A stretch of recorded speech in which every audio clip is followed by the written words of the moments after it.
Chris, what's going on, man? I did it. You did what? Oh my God, did you finally kill your wife? Shh, not supposed to talk about it. Okay, sorry. No, I went and got the surgery. Oh, did you finally fix your downstairs problem? The, erectile dysfunction? No, that thing will never work again. Okay. That's why you don't yank it that hard. I had the plastic surgery done. What? Chris, I told you you're beautiful just the way you are. Everybody was saying I was so ugly as shit on YouTube. Beauty's on the inside. Are you ready? Yeah. Yeah, Chris. How is it? What do you think? Oh my God. You beautiful son of a bitch. I'm a beautiful bastard? You're a beautiful bastard. I want to take you to Flavortown. Flavortown! Boom. No, that's Emerald Bam. Degassi. Oh, I mean, I'm just so caught up in your eyes, I couldn't even think Fair straight. Enough, that's fair. Yo, you want to go get some jalapeno poppers at the Lady Chili's? Yes, let's go.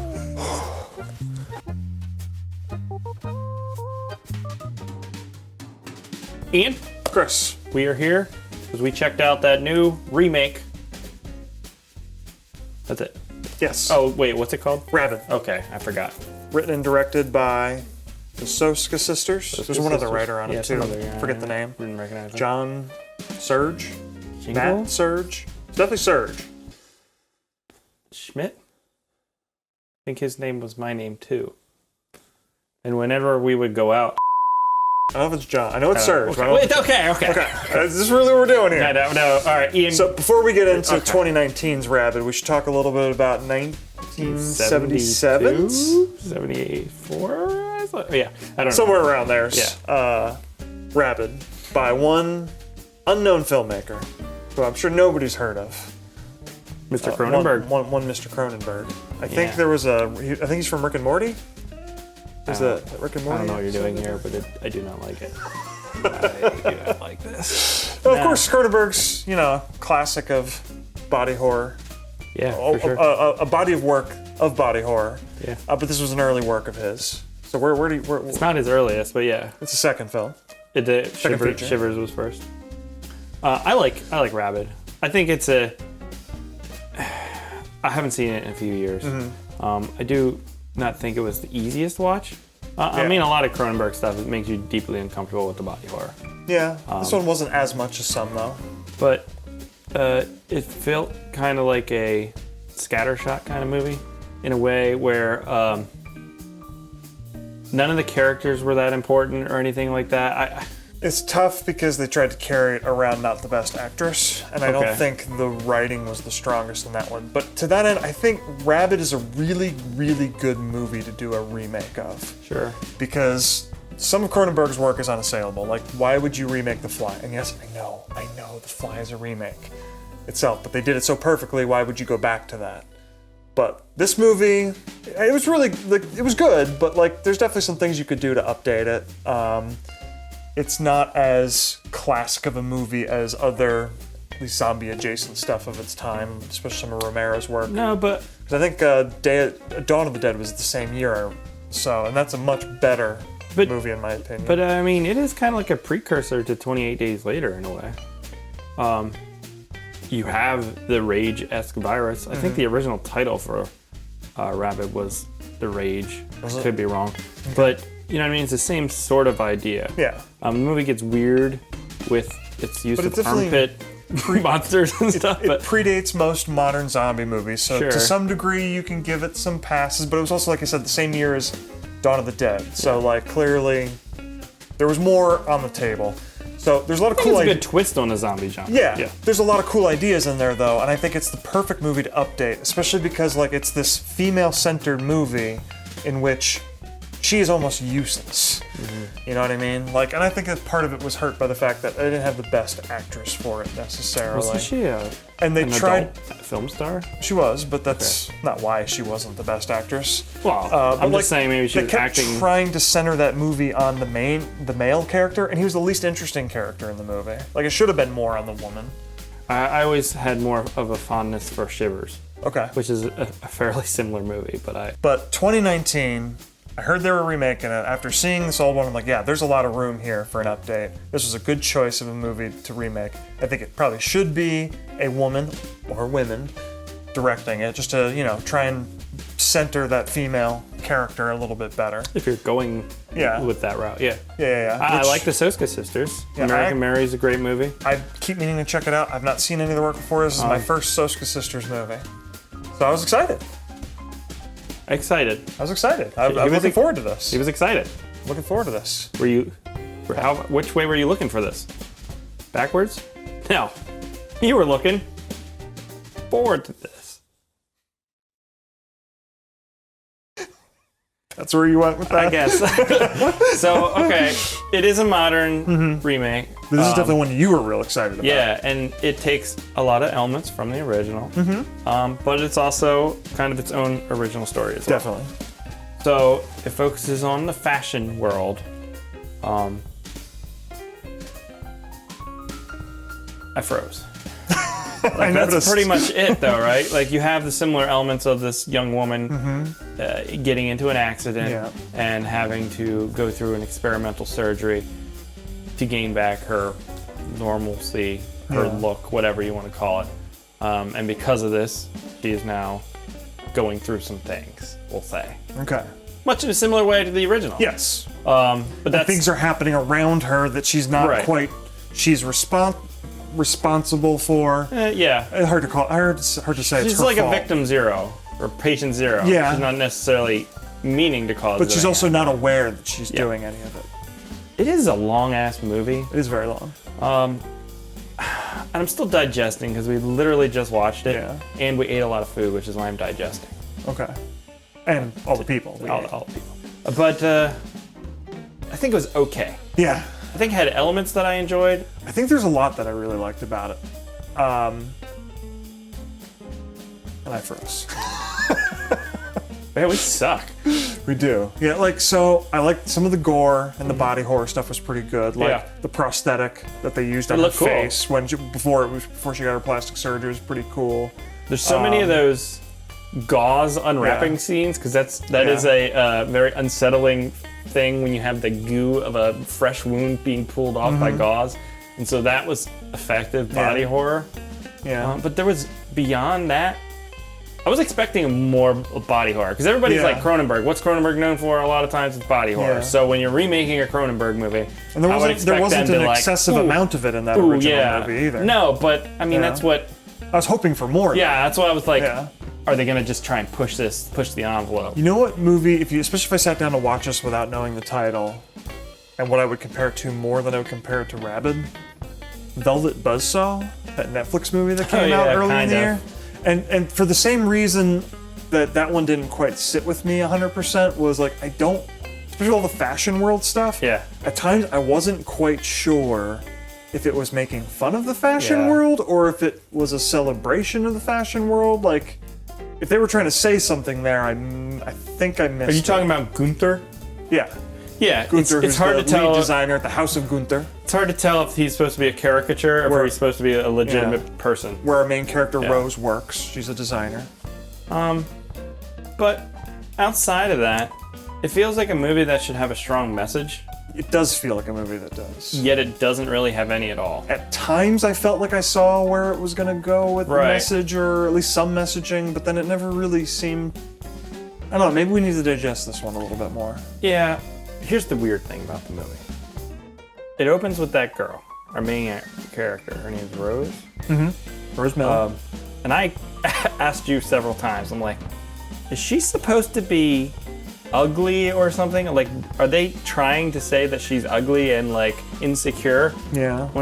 Because they put a little bit of makeup on her? I think that's just programming to expect certain types of movies. I don't think they were particularly going for that. They certainly were, because when the Soska Sisters... She was definitely a little awkward and uncomfortable, but I don't think nobody ever explicitly made her... Yeah.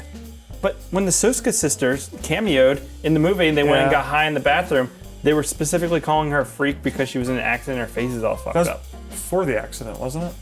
Yeah, but right before the accident. Her family died or whatever in an accident and she was also in it. Okay. And that's why she had like a little scar and they put makeup on her to look like she was a little rough. But I'm like, this is still like a model, like, this looks like a model.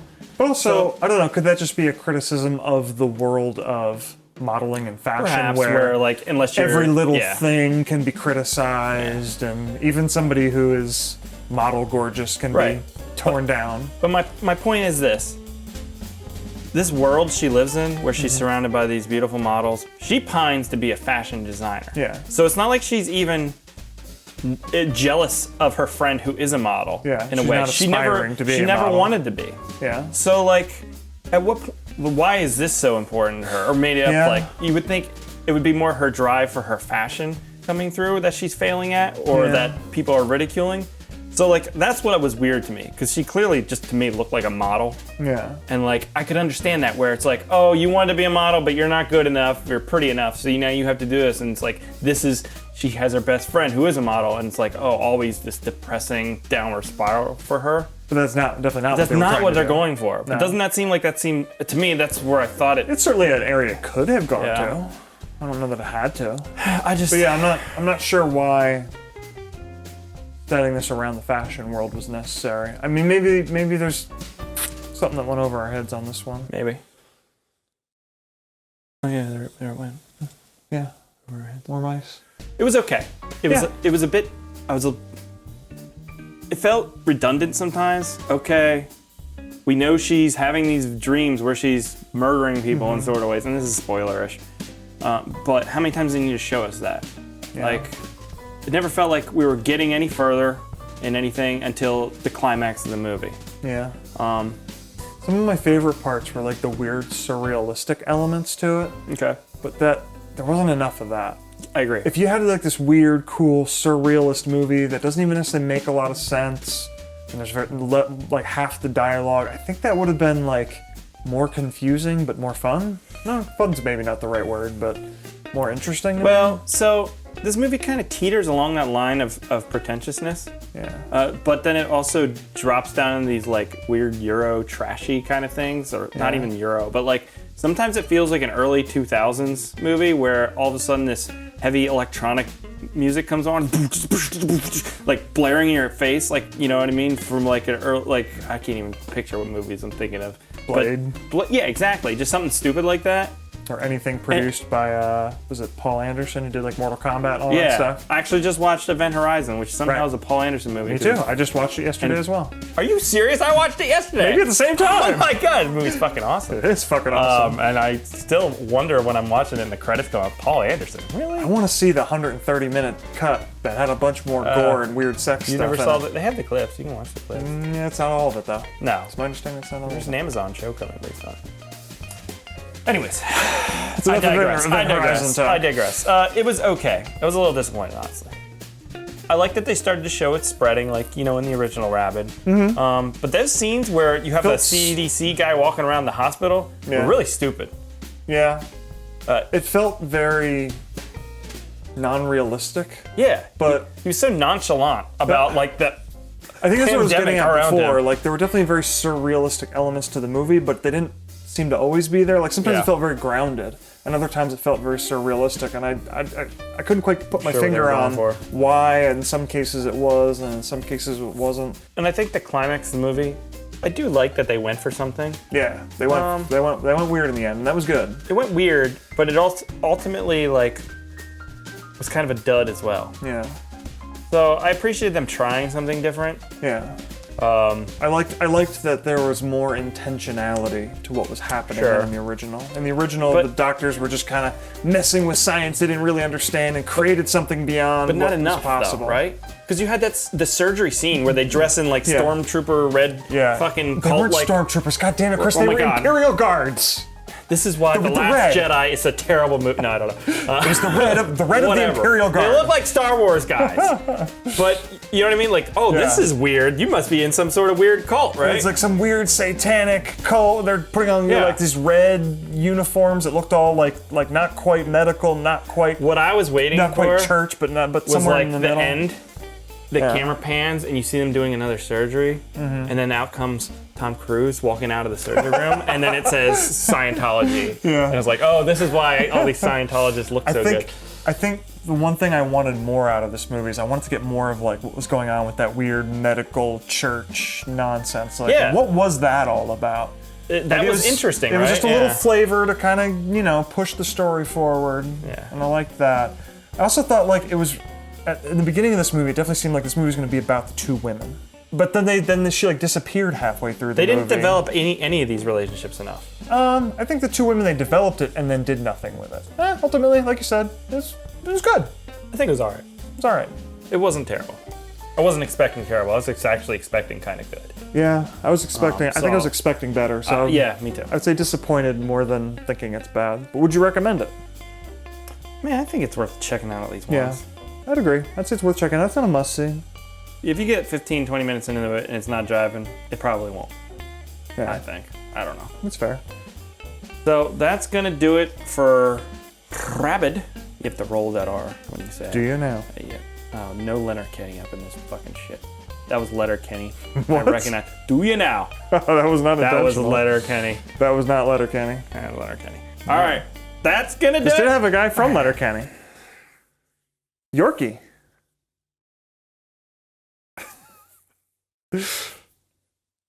Please join us over on Twitter, Facebook, Reddit. Just search Bad Movie Night. You'll find us. Talk to us. What movies do you want to see us cover in the future? You can join us on Patreon. Get extra bonus content. What else we got to say, Chris? Oh, that's it. Oh, it's October. You're trying to get into the spirit of Halloween, right? You should go to our YouTube channel. I don't know how you'll find it. But on our movies tab, we created the Spirit of Halloween interactive choose your own adventure short. It's fucking cool. I wasn't in it, involved in any way, but it's fucking cool. And I highly recommend you check it out to get into the spirit of Halloween. Okay. We'll see you later. Goodbye. Bye.